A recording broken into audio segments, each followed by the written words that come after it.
El hangar era una caverna de ruido y anuncios resonantes, un caos que mi padre disfrutaba. Mi padre, Robert, un director ejecutivo jubilado que medía el mundo por el precio de las acciones y el prestigio, me empujó hacia la cabina del F-22. No fue un empujón juguetón. Fue una despedida, una actuación teatral para mi hermano, Alex, el niño mimado de la familia, que me observaba con una sonrisa burlona. «Anda», rió mi padre, con la voz tan alta que atraía miradas. «Enséñale a tu hermano el avión que vas a limpiar». La humillación era un calor familiar en mis mejillas, solo una entrada más en el largo registro de desaires que llevaba dentro mientras me tambaleaba hacia adelante para recuperar el equilibrio. El puño desgastado de mi mono de mecánico se deslizó hacia atrás, revelando la tinta negra en la parte interior de mi muñeca, TG-0717. Era solo una serie de caracteres, insignificantes para la mayoría, pero no para todos. Un oficial de cabello plateado que estaba cerca, un coronel con autoridad en la mirada, se quedó paralizado a media frase. Su sonrisa cortés se desvaneció, reemplazada por una mirada de asombro puro y directo. Su mirada estaba fija en mi muñeca. «Tango Golf 0717», susurró, y sus palabras cortaron el estruendo del hangar como una cuchilla. El aire pareció enrarecerse, la charla a nuestro alrededor se extinguió al instante. Su mirada pasó de mi muñeca a mis ojos. «Dios mío», susurró, «tu Top Gun». Una ola de silencio se extendió desde nosotros hacia afuera. La sonrisa burlona de mi padre se congeló y luego se desvaneció mientras su rostro palidecía por completo, con los ojos abiertos de par en par, con una comprensión aterradora. 30 minutos antes, solo intentaba sobrevivir al evento. Mi padre estaba hablando en voz alta, contando la última victoria legal de Alex a cualquiera que quisiera escucharlo. El coronel Davis, comandante de la base, se acercó a nuestro grupo con una sonrisa de bienvenida. Mi padre, aprovechando la oportunidad para impresionar, le dio una palmada en el hombro al coronel y me hizo un gesto. «Y esta es mi hija, Eva», anunció, con un tono que destilaba cariño condescendiente. «Solo es mecánica. Le encanta ensuciarse las manos, ¿verdad, cariño?» Le guiñó un ojo al coronel, esperando que compartiera la broma. Vi que la sonrisa del coronel se tensaba 1 milímetro, un destello de ofensa profesional que mi padre no percibió en absoluto. En ese momento, una fría furia me invadió. Esto ya no era solo un drama familiar. Estaba trivializando un uniforme delante de su comandante. Creía que estaba poniendo a su decepcionante hija en su lugar una vez más. No tenía ni idea de que acababa de identificar erróneamente a un miembro del servicio de combate delante de su comandante. Para entender el ajuste de cuentas protocolar que estaba a punto de desarrollarse, hay que entender los 2 distintivos de llamada a los que respondí, el que me dio mi familia y el que gané en el cielo. Para comprender verdaderamente ese momento en la pista, hay que comprender las 2 vidas separadas que vivía. Eran mundos que orbitaban uno alrededor del otro, pero que jamás podrían tocarse. Uno definido por su narrativa, y el otro por una realidad aplastante y crucial que se negaban a ver. Esta dualidad nunca fue más evidente que en una cena familiar hacía aproximadamente 1 año. Toda la velada fue un altar dedicado a mi hermano, Alex. Acababa de cerrar un trato inmobiliario medianamente exitoso. Y mi padre, Robert, era el centro de atención, brindando con su copa de vino. Sonreía radiante a mi hermano, el abogado exitoso, el que había seguido el camino correcto. A Alex le había anunciado a la mesa el futuro de esta familia. Acababa de regresar de la base aérea Nellis, tras haber sobrevivido y graduado de la escuela de armamento de la USAF. Fue lo más difícil que había hecho en mi vida, un crisol diseñado para quebrar a los mejores pilotos del mundo y forjarlos en algo más. Estaba exhausto hasta los huesos, pero también vibraba con una silenciosa y poderosa sensación de logro que nunca había conocido. Pensé que, solo por esta vez, podría ser suficiente. Esperé a que hubiera una pausa en la conversación. Terminé mi curso de formación avanzada, dije, y mi voz se sintió débil en la sala. Mi padre, sin siquiera levantar la vista de su filete, se acercó y me dio una palmadita en la mano. «Qué linda es la gata, querida», dijo. Las palabras, una despedida perfecta. «Más llaves que girar, yo». «Supongamos». Luego se volvió hacia mi tío y rió entre dientes. La llamamos nuestra pequeña moñita grasienta. El nombre cayó como un golpe físico. Me gradué de la escuela de combate aéreo más elitista del planeta, y en mi propia casa, seguía siendo solo la chica de las manos sucias. El registro interno se completó. Otro logro enorme, tácito, archivado junto a todos los demás que nunca habían reconocido. Vi los premios académicos que perdieron por los partidos de fútbol de Alex. Vi el coche averiado que tuve que arreglar yo mismo en la universidad porque su matrícula era la prioridad. Todo quedó reflejado en esa palmadita desdeñosa en mi mano. Mi victoria monumental se había reducido a la formación vocacional. Más tarde esa noche, mi madre, Linda, una mujer que consideraba la paz familiar como un frágil cristal, me encontró en la cocina. Suspiró con ese familiar y cansado suspiro de rendición. «Ya sabes cómo es tu padre, cariño», dijo, con voz suave como una disculpa por su comportamiento. «Viene de un mundo de juntas directivas y cotizaciones bursátiles. Simplemente no entiende tu afición». La palabra quedó suspendida en el aire entre nosotros. Un hobby. Como si coleccionara sellos en lugar de dominar un arma de guerra supersónica de 20 toneladas. «Es más fácil dejarle pensar lo que quiera», concluyó, volviendo a centrarse en los platos. En ese momento sentí un aislamiento profundo y escalofriante. No era solo que mi padre no me viera. Mi madre me pedía que permaneciera invisible. Pero había otro mundo. La vergüenza silenciosa de esa mesa de comedor se disuelve en el mismo instante en que el dosel queda fijado en su lugar. Aquí no hay familias, no hay historia, no hay apodos.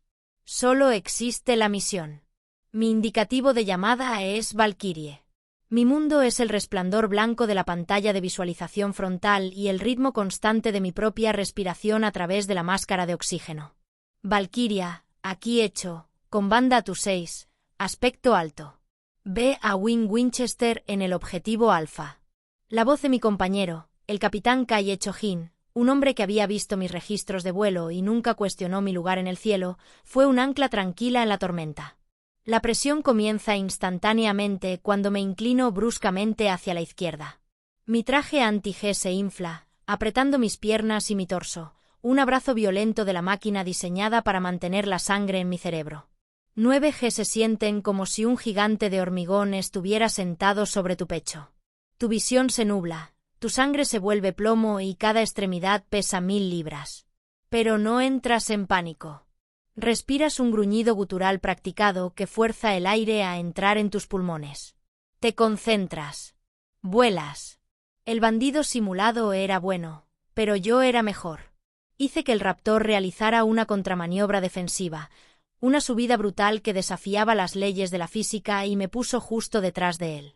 Fox 2, dije con calma por el comunicador, mientras apretaba el gatillo con el pulgar. Salpicadura 1. El sistema confirmó el impacto. Durante la sesión informativa, el instructor principal me diría que la maniobra era una solución única. No hubo aplausos ni celebración, solo el hecho silencioso y letal de la competencia. Fue un gesto silencioso de respeto por parte de mis compañeros. Esa fue la única aprobación que realmente necesitaba. Durante años, les dejé creer la narrativa. Creía que mantener la paz era la misión. Pero en esa pista, con la mano de mi padre en mi espalda y los ojos del coronel en mi muñeca, me di cuenta de que la misión había cambiado. La verdad tenía que ser desclasificada. Después del incidente del día familiar, no regresé a mis aposentos enfurecido. No llamé a mi madre para tener una conversación inútil y circular. El piloto que hay en mí tomó el control, el estratega que me entrenaron para ser. Una confrontación emocional fue una batalla perdida. Una historia sin un objetivo claro. Mi padre disfrutaba mucho del drama. Era una batalla que jamás ganaría. No se trataba de venganza. Mi objetivo era más simple, más frío y mucho más absoluto. Fue una corrección del expediente. Y el próximo baile anual de la Fuerza Aérea, un evento regido por las rígidas e inflexibles leyes del protocolo y la tradición, sería el teatro de operaciones perfecto.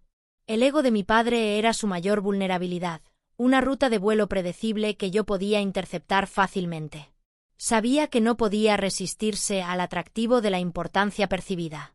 Utilizando mis canales oficiales, organicé el envío de una invitación formal a mis padres y a mi hermano. Les conseguí un lugar en la mesa 1, un lugar para una persona muy importante, ¿verdad? Junto al personal de mando del ala y un general de 2 estrellas del Pentágono de visita. La invitación, impresa en cartulina gruesa con el sello dorado de la Fuerza Aérea, no era solo una invitación para él. Era una validación. No lo vería como un homenaje a su hija mecánica.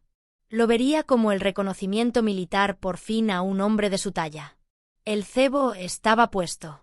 La variable final tuvo que ser bloqueada.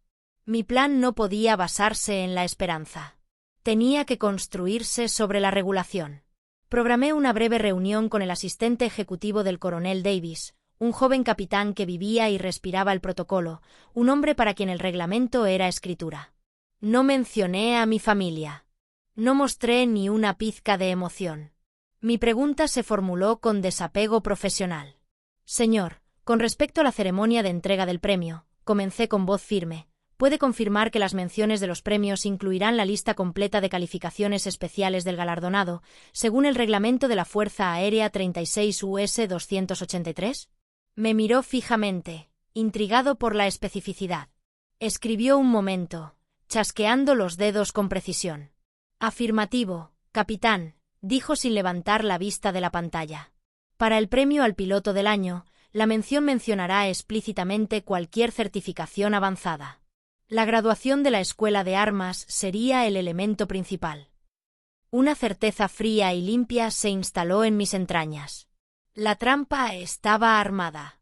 Las respuestas llegaron en un único y seguro correo electrónico de mi padre. Él estaba encantado. Pensó que venía a ver al mejor mecánico recibir una palmadita en la espalda. No tenía idea de que estaba a punto de presenciar una demostración de capacidades completas. El Air Force Bowl era un mundo en sí mismo, un lugar donde la tradición y el honor eran el aire que se respiraba. El gran salón de baile era un mar de inmaculados uniformes azules, un tapiz viviente de servicio y sacrificio. Enormes banderas estadounidenses y de la Fuerza Aérea colgaban de las vigas, y la orquesta tocaba suavemente, un sonido que contrastaba completamente con el rugido de los aviones en los que volábamos. Era una habitación saturada de una gravedad silenciosa y profunda. Y en ese espacio sagrado entraron mi padre y mi hermano, que parecían totalmente fuera de lugar con sus costosos y llamativos smokines.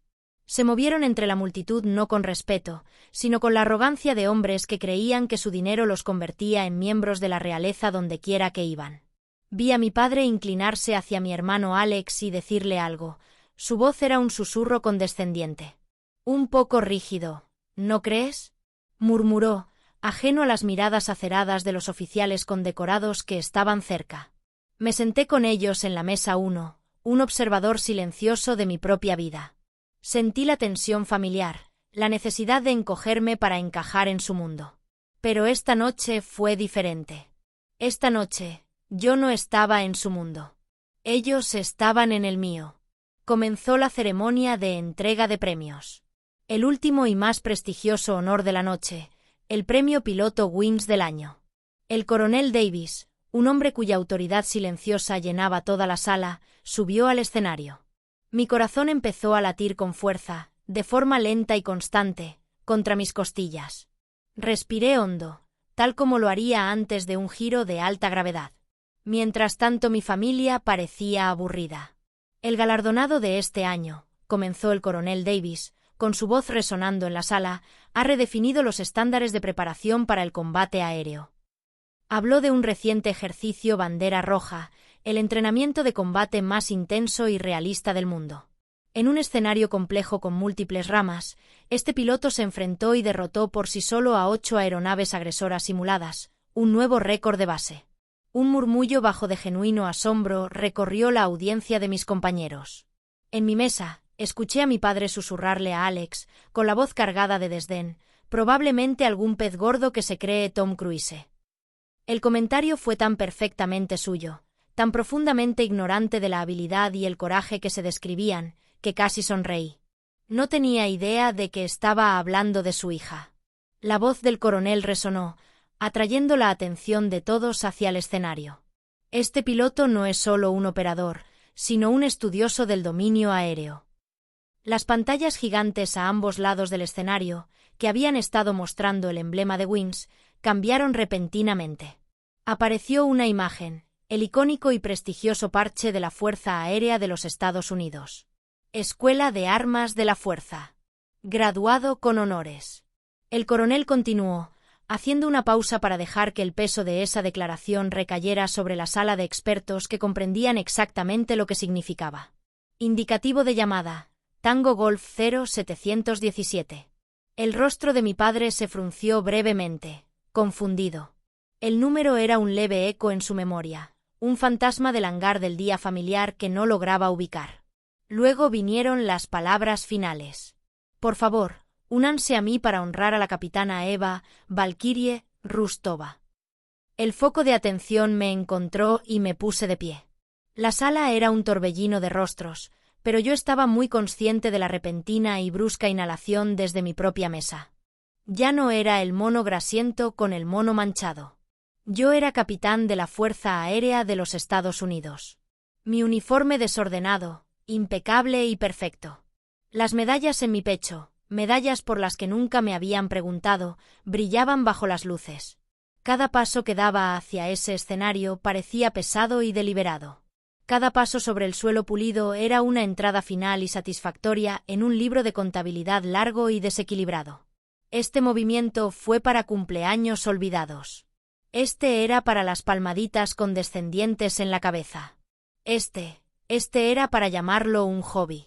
Mi atención estaba en el escenario, pero podía sentir los ojos de mi padre sobre mí. Podía sentir su mundo inclinándose sobre su eje. Vio el nombre en la pantalla. Escuchó la señal de llamada. Y en su mente, finalmente lo conectó con el tatuaje en mi muñeca que había expuesto tan descuidadamente. La sangre abandonó su rostro mientras su cerebro pasaba por la confusión, luego por la incredulidad, luego por un horror que le aplastaba el alma. El golpe final fue ver al general de 2 estrellas ponerse de pie en su propia mesa y comenzar a aplaudir. Sus ojos se fijaron en mí con un respeto profundo e inconfundible. Mi padre no se desplomó. Él no hizo ningún sonido. Simplemente se hundió. Se hundió nuevamente en su silla y su costoso smoking de repente pareció un disfraz barato. Se quedó sin habla y pequeño. Toda su visión del mundo quedó destrozada por un único hecho irrefutable. Su hija, la invisible, tenía una autoridad que él jamás podría comprar. Mi padre pasó su vida en salas de juntas haciendo acuerdos basados en el poder percibido. Al final, solo le bastó una señal de llamada para aprender el significado de la autoridad real. Después de aceptar el premio, no volví a la mesa de mi familia. No pude. En cambio, inmediatamente me envolvió un círculo de mis pares, mis verdaderos pares. El coronel Davis me dio una palmada en el hombro, sus ojos estaban llenos de profundo respeto profesional. Los generales visitantes del Pentágono no se limitaron a estrecharme la mano. Estaban preguntando sobre la secuencia de la cadena de eliminación en el ejercicio Bandera Roja, discutiendo la lógica táctica de mi maniobra final. Estábamos hablando de negocios. No me trataban como una curiosidad ni como una mujer que había ganado un premio, sino como una estratega de élite, una igual. Al otro lado de la habitación, vi la mesa de mi familia. Se había convertido en una isla de silencio, en un mar bullicioso de celebración. Estaban completamente y absolutamente solos. Nadie se acercó a ellos. Nadie miró en su dirección. Eran irrelevantes. Antes de que se hicieran los brindis finales, simplemente se escabulleron. No hubo una salida dramática. Solo un retiro silencioso y humillante hacia las sombras de un mundo que no era el suyo. Dejando atrás a una hija que finalmente habían perdido verdaderamente. Un año después, el mundo parecía diferente. Me encontraba en una sala de reuniones en la base aérea Nellis, el hogar espiritual de la Escuela de Armas de la USAF. Mi traje de vuelo ya no tenía solo mi nombre. Debajo estaba el codiciado parche negro con la única palabra que significaba todo en mi mundo: instructor. Frente a mí se encontraba sentada una nueva clase de los mejores pilotos de la Fuerza Aérea, el 1% superior que había llegado a esta prueba. Eran los mejores entre los mejores y me miraban con una mezcla de asombro y aprensión. Les estaba informando sobre un escenario de combate complejo que implicaba la integración de un sistema furtivo de quinta generación. Mi voz tranquila y autoritaria. Mi dominio del material es absoluto. Pensé, era mi verdadero legado. No era un nombre en un directorio corporativo. Estaba moldeando las mentes y las habilidades de los guerreros que serían dueños del cielo mucho después de mi partida. Después de la sesión informativa, salí a la pista de vuelo, con el sol de Nevada calentándome la cara. El capitán Echo-Hin se puso a mi lado, junto con otros 2 instructores. Hablamos sobre la nueva clase, sobre un nuevo y complicado parche de software para la aviónica de los Raptors y sobre quien le debía una bebida a quien después de una simulación particularmente agotadora el día anterior. La conversación fue fácil, fluida, llena del lenguaje compartido y de las bromas internas de un equipo forjado bajo una inmensa presión y un total respeto mutuo. Sabían mi indicativo. Ellos conocían mis capacidades. Y conocían a la persona detrás del casco. Aquí no hubo narrativas falsas. No hay niños de oro. No hay necesidad de encogerme. Esta era mi familia ahora. Una familia construida no sobre la obligación, sino sobre la competencia. Una familia que me vio, me comprendió y me valoró exactamente por quien era. De regreso en mi oficina, en medio del silencioso zumbido de los servidores de misión crítica, apareció un nuevo correo electrónico. La línea de asunto estaba en blanco. Mi